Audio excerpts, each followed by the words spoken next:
puncak pembelajaran. Hargai potensi. Om Swastiastu, salam guru penggerak.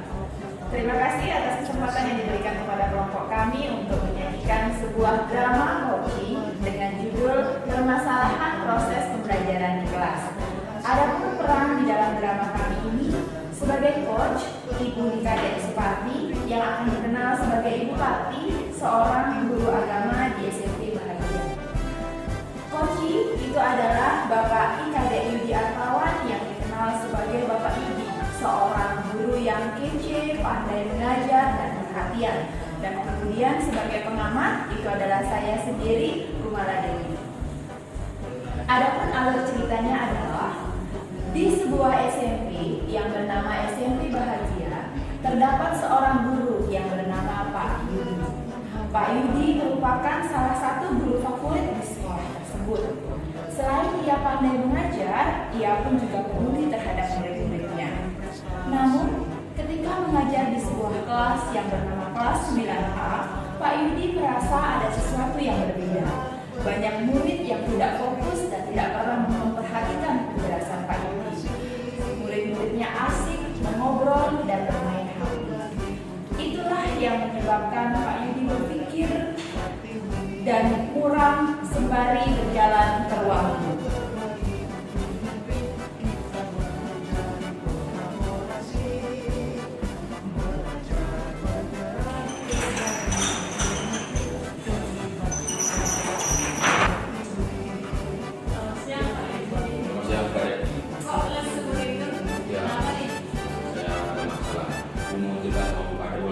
Oh boleh. Saya dulu. Silakan Pak. Terima kasih Pak.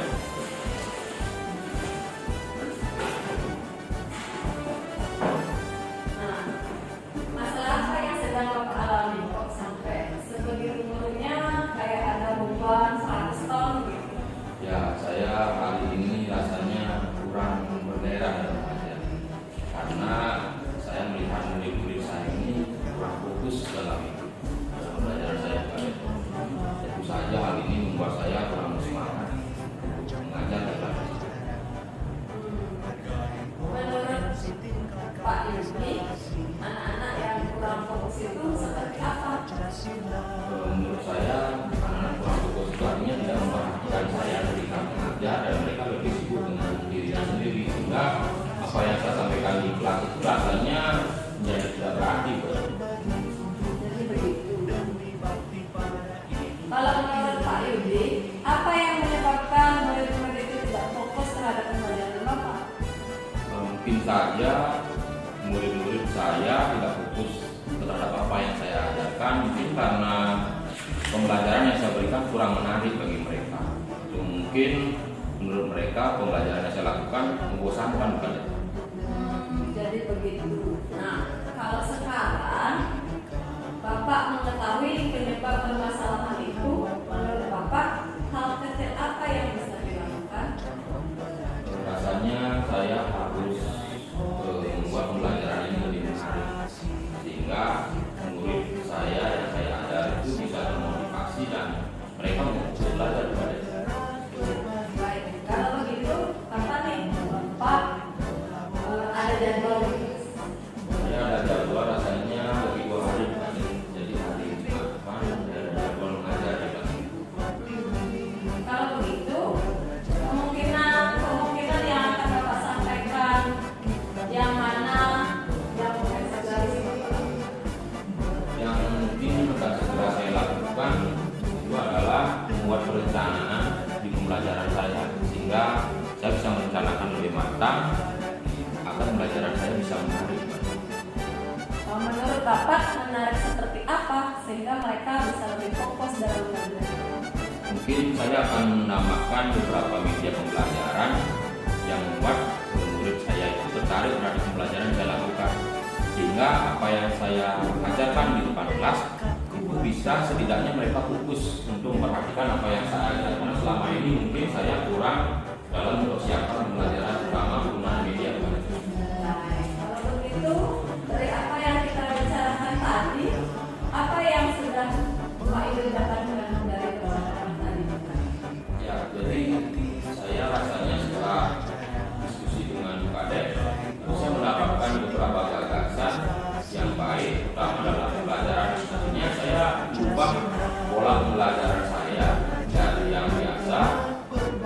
biasa dengan menambahkan media dalam pelajaran dan juga memanfaatkan dalam pelaksanaan pembelajaran.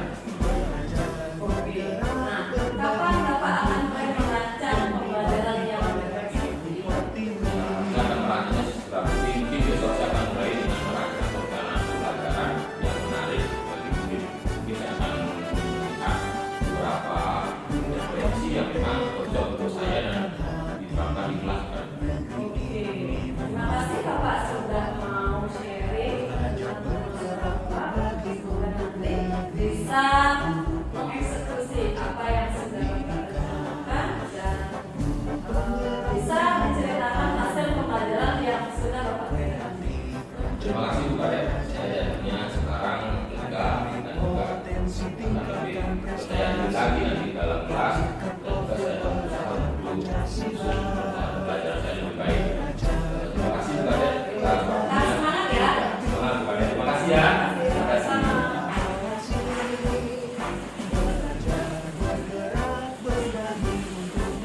Baik, itu tadi drama coaching dari kelompok kami yang menggunakan alur model Tirta. Adapun alur model Tirta yang pertama tujuan. Nah, di sini menyampaikan tujuan coaching. Pada drama tadi yang diterangkan oleh Ibu Parti dan Pak Ibi, itu coach dalam hal ini Ibu Parti telah menyampaikan tujuan coaching dengan baik, menyampaikan keterbukaan untuk bersama-sama mencari solusi. Yang kedua, identifikasi. Memberikan pertanyaan-pertanyaan dan umpan balik yang mengarah pada identifikasi potensi coaching. Nah, di sini pertanyaan yang diberikan oleh Ibu Parti sebagai coach itu dapat menggali potensi-potensi untuk coaching dalam hal ini Pak Kadek untuk memunculkan alternatif solusi dari permasalahan dan juga gaya bahasanya yang sangat enak didengar dan dipastikan sudah akan nyaman didengar oleh coachingnya. Kemudian yang ketiga, rencana aksi. Di sini memberikan pertanyaan-pertanyaan dan umpan balik mengenai rencana aksi coaching dalam menyelesaikan permasalahannya. Nah, di sini dari drama yang tadi, umpan balik yang disampaikan coach disampaikan dengan positif dan memberikan beberapa apresiasi dari beberapa bahasan solusi yang disampaikan oleh coach dan coaching. Kemudian yang terakhir dari tangkapan Tirta adalah tanggung jawab. Di sini memberikan pertanyaan-pertanyaan dan umpan balik mengenai komitmen coaching dalam menjalankan rencana aksinya. Nah, dari drama tadi, coach memberikan pertanyaan dan umpan balik dan coaching juga menyampaikan komitmen dari apa yang telah disampaikan. Nah, baik, sekian drama coaching dari kami. Kami sampaikan terima kasih dan apabila ada sesuatu yang kurang berkenan kami mohon maaf dan diakhiri dengan para mesanti. Om Santi Santi Santi, salam guru penggerak, sampai jumpa pada drama selanjutnya. Terima kasih. Kreatif rancang pembelajaran, hargai potensi. Om Swastiastu. Selamat pagi, salam guru penggerak. Kali ini kami akan membawakan sebuah kasus peran sebagai coach dan coaching, di mana rekan kami akan bercerita jika dia baru saja mendapatkan teguran dari kepala sekolah yang menerima laporan dari pengawas sekolah yang melakukan supervisi di kelasnya. Pengawas sekolah yang melakukan supervisi tampak keberatan ketika rekan saya mengajar tanpa berkonteks. Rekan saya mengajar dengan memanfaatkan sumber-sumber belajar lainnya. Ketika diingatkan oleh pengawas tersebut, rekan saya menyampaikan jika ia tetap mengacu pada kurikulum walaupun tidak menggunakan buku teks. Pengawas tersebut tampaknya tersinggung dan memberikan laporan tentang hal itu kepada kepala sekolah. Bagaimana Anda menyikapinya? Mari kita simak berikutnya.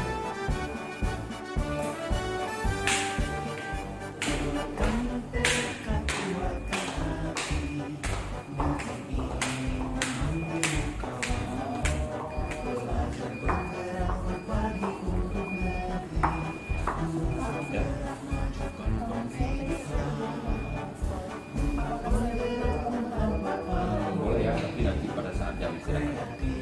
Siapa? Di sini akan mencari Bapak pada saat yang istirahat. Ya, nanti sampai Siapa ya? Potensi tingkatkan prestasi, lahirkan profil pelajar Pancasila. Siapa? Siap. Saya mau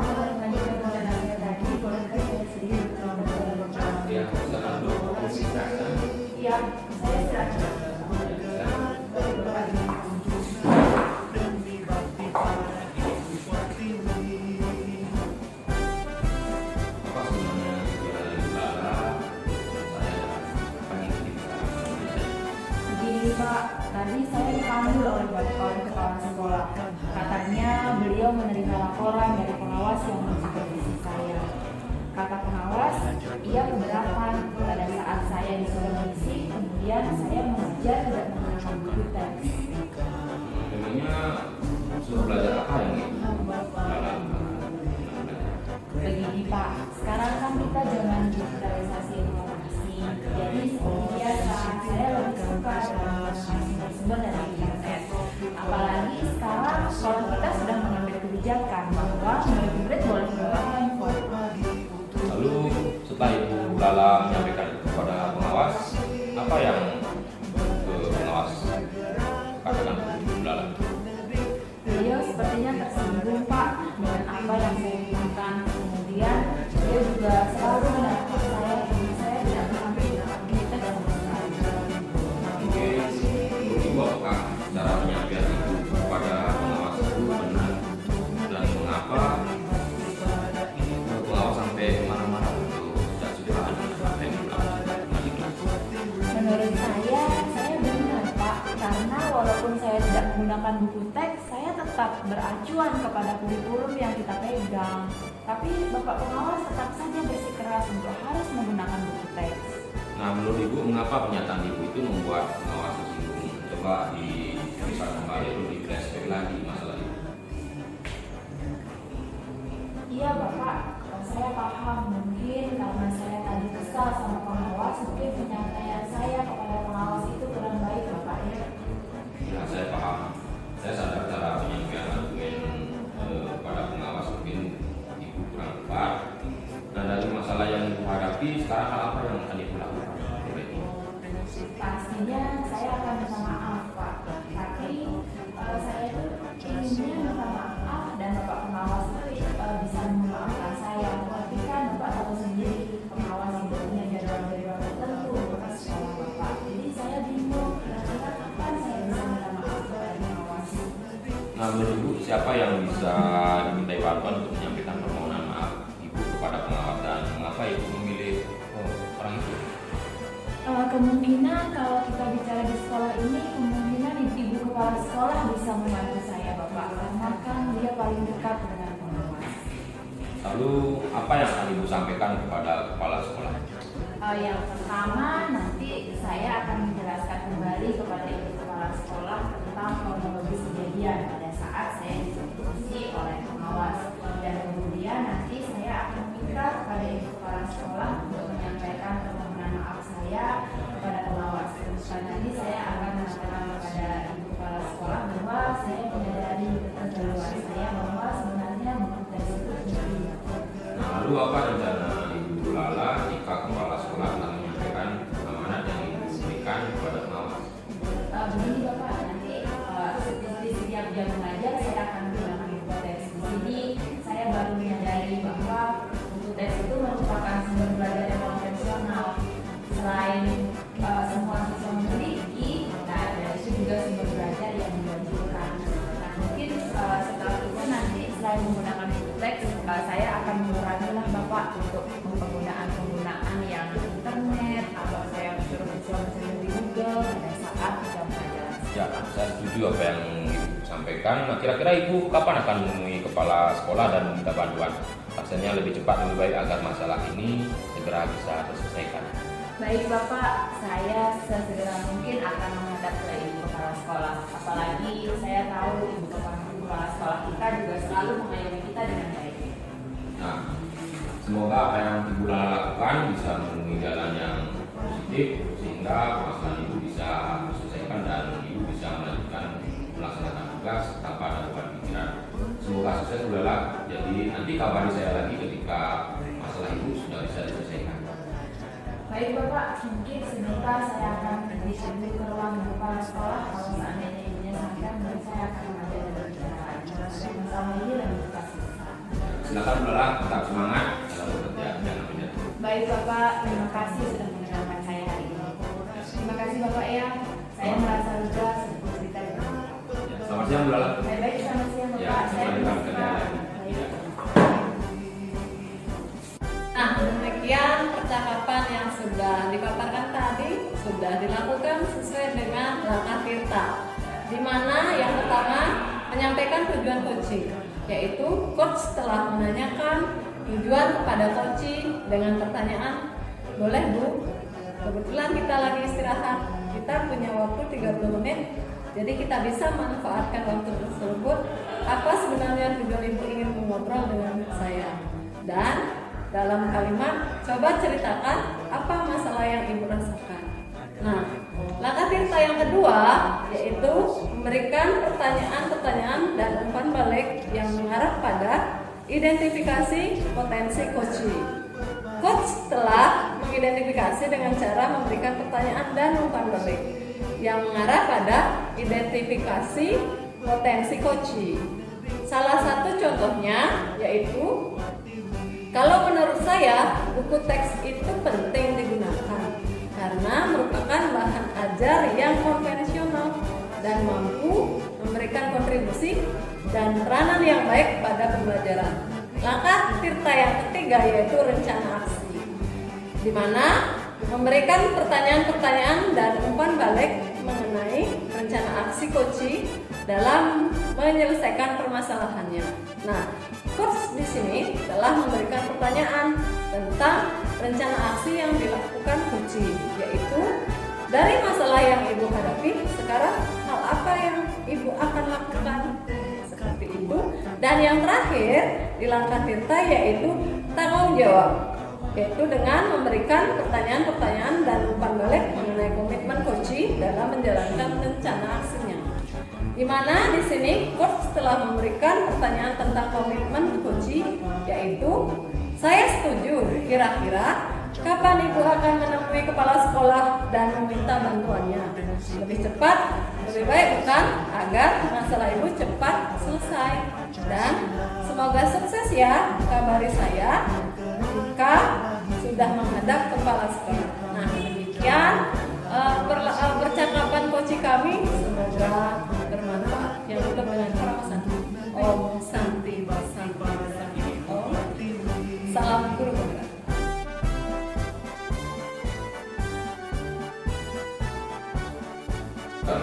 Salam guru penggerak. Jadi pada hari ini saya akan menyampaikan praktik coaching dengan coachnya adalah Bu Kumala Dewi dan coachingnya adalah Bu Nikadek Sukarti, dan saya sendiri Kadek Widiartawan sebagai pengamat. Nah, pada kasus coaching hari ini adalah tentang seorang guru yang multitalenta namun dia tersudut oleh tugas dan tanggung jawabnya di sekolah. Mari kita saksikan bersama-sama bagaimana praktik coaching yang dilakukan oleh Coach Kumala dan coachingnya Bu Nikadek Sukarti. Selamat menyaksikan.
apa yang Bapak Kepala Sekolah sampaikan itu tidak benar.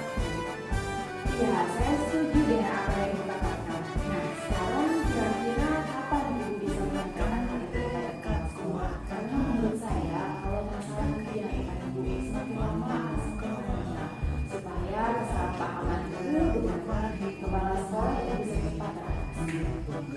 Mungkin saya akan lihat dulu situasi, misalnya bapaknya lagi sedang santai, di sana saya menghadap langsung dan mengutarakan seperti apa permasalahan sebenarnya.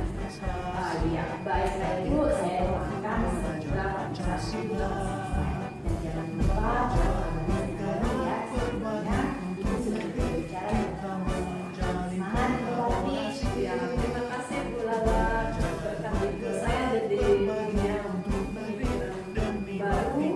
Saya selalu harus bersedih dengan permasalahan yang saya hadapi saat ini. Terima kasih. Baik Ibu, sama-sama itulah kegiatan. Baik Ibu, ada kegiatan lain? Saya mau persiapan mengajar sekarang. Oh iya, silakan Ibu, saya masih merekam benar. Terima kasih Bu. Iya, sama-sama Ibu. Jadi praktek kucing yang dilakukan oleh Ibu Kumala dan kucingnya Bu Kades Pati. Jadi dalam praktek kucing tadi kita sudah melihat bagaimana coach melakukan pembicaraan dengan menggunakan alur kita. Yang pertama adalah tujuan, di mana coach menyampaikan tujuan. Jadi coach telah menyampaikan tujuan kucing dengan baik, menyampaikan keterbukaan untuk bersama-sama mencari solusi. Identifikasi, jadi memberikan pertanyaan-pertanyaan dan umpan balik yang mengarah pada identifikasi potensi pada kucing. Pertanyaan yang diberikan coach dapat menggali potensi-potensi untuk kucing memunculkan alternatif-alternatif solusi dari permasalahan dan juga gaya bahasanya yang sangat enak didengar dan dipastikan sudah nyaman di kucingnya. R atau rencana aksi, di mana ada umpan balik yang disampaikan oleh coach dengan positif dan memberikan beberapa apresiasi dari beberapa bahasan solusi yang disampaikan oleh coach terhadap kucing. Tanggung jawab, di mana coach memberikan pertanyaan dan umpan balik dan kucing komitmen terhadap apa yang disampaikan oleh kucing. Demikian praktek kucing yang kami lakukan. Terima kasih. Salam guru penggerak. Demi bakti pada Ibu.